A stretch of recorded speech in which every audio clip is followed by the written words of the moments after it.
Srikanth sir, ഞാൻ തൃമധുരം കുടുംബാംഗമാണ്. എൻ്റെ പേര് പറയാൻ ആഗ്രഹിക്കുന്നില്ല. ഒരു റിട്ടയർഡ് സർക്കാർ ജീവനക്കാരിയാണ്. 3 മാസം മുന്നേ ഞാൻ എൻ്റെ ഒരു അനുഭവം പറഞ്ഞിരുന്നു. സാറ് തൃമധുരത്തിൽ പറയുകയും ചെയ്തു. ആ അനുഭവം അയച്ചപ്പോൾ എനിക്കുണ്ടായ മറ്റൊരു കൃഷ്ണാനുഭവം കൂടി പറയാനുണ്ടെന്ന് ഞാൻ പറഞ്ഞിരുന്നു. ഞാൻ എല്ലാ വർഷവും 1-2 തവണ ഗുരുവായൂരിൽ പോകാറുണ്ടായിരുന്നു കേട്ടോ. എന്നാൽ 2016 മുതൽ എനിക്ക് എത്ര ശ്രമിച്ചിട്ടും പോകാൻ കഴിയുന്നില്ലായിരുന്നു. അങ്ങനെ 8 വർഷത്തോളം എനിക്ക് പോകാൻ പറ്റിയില്ല. പക്ഷേ ഞാൻ മറ്റൊരുപാട് ക്ഷേത്രങ്ങളിൽ എനിക്ക് പോകാൻ കഴിയുകയും ചെയ്തു. തിരുപ്പതി, രാമേശ്വരം, പഴനി, മൂകാംബിക, കാളഹസ്തി, പത്മനാഭസ്വാമി, തൃച്ചംബരം, അമ്പലപ്പുഴ, അങ്ങനെ ഒരുപാട് അമ്പലങ്ങളിൽ പോകാൻ കഴിഞ്ഞു. അപ്പോഴൊക്കെ ഗുരുവായൂരിൽ പോകാൻ കഴിയാത്തൊരു വിഷമം എനിക്ക് ഉള്ളിലുണ്ടായിരുന്നു. പക്ഷേ ഞാൻ വീട്ടിലിരുന്ന് നാമം എപ്പോഴും ജപിക്കും. യാത്രകളിൽ ബസ്സിലിരുന്നൊക്കെ മനസ്സിൽ ജപിക്കും.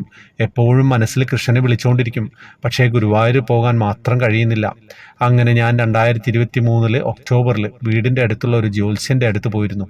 അപ്പം ഞാൻ അദ്ദേഹത്തോട് ചോദിച്ചു, ഒന്ന് രാശി വെച്ച് നോക്കി പറഞ്ഞു തരാൻ പറ്റുമോ, എനിക്ക് ഗുരുവായൂർക്ക് എന്താ പോകാൻ പറ്റാത്തത് എന്ന്. അങ്ങനെ അദ്ദേഹം നോക്കിയപ്പോൾ എന്നോട് പറഞ്ഞു, നിങ്ങൾക്ക് ഇപ്പോൾ ഒന്നും പോകാൻ പറ്റില്ല. അങ്ങോട്ട് കണ്ണൻ നിങ്ങളുടെ കയ്യും പിടിച്ച് നിങ്ങളുടെ കൂടെ നടക്കുകയല്ലേ, പിന്നെ എങ്ങനെ അങ്ങോട്ട് പോകാൻ പറ്റും? കണ്ണൻ നിങ്ങളുടെ കൂടെയാണുള്ളത്.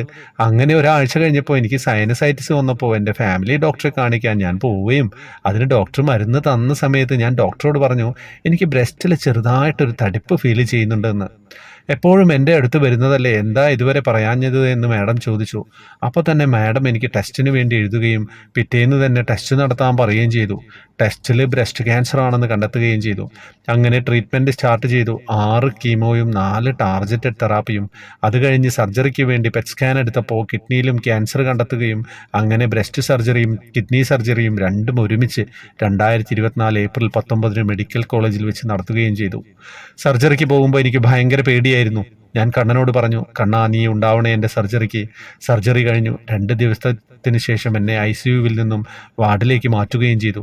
2 സർജറി കാരണം എനിക്കൊന്ന് ശരിക്ക് കിടക്കാനോ ഇരിക്കാനോ വയ്യാത്ത അവസ്ഥയും വേദനയും ഒക്കെയായി ഞാൻ സങ്കടപ്പെട്ട് കണ്ണനോട് മനസ്സിൽ പറഞ്ഞു, ഞാൻ ഇത്രയൊക്കെ വിളിച്ചിട്ടും നീയൊന്ന് എൻ്റെ അടുത്ത് വരുന്നു പോലും ഇല്ലല്ലോ കണ്ണാ എന്ന്.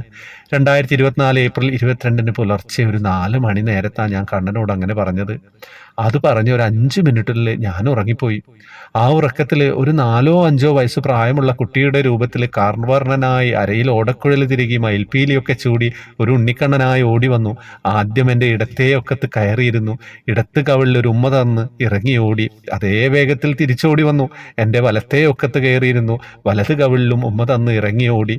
ആ ഓട്ടത്തിൽ ഞാനും കണ്ണൻ്റെ പിറകെ ഓടി. കണ്ണൻ്റെ കയ്യിൽ പിടിക്കലും പെട്ടെന്ന് ഞാൻ ഉണരുകയും ചെയ്തു. ഞാൻ മനസ്സിൽ പറഞ്ഞ നിമിഷം തന്നെ കണ്ണൻ എൻ്റെ കൂടെയുണ്ടെന്ന് ഭഗവാൻ എനിക്ക് കാണിച്ചു തന്നു. അതിനുശേഷം എൻ്റെ വേദന കുറഞ്ഞു.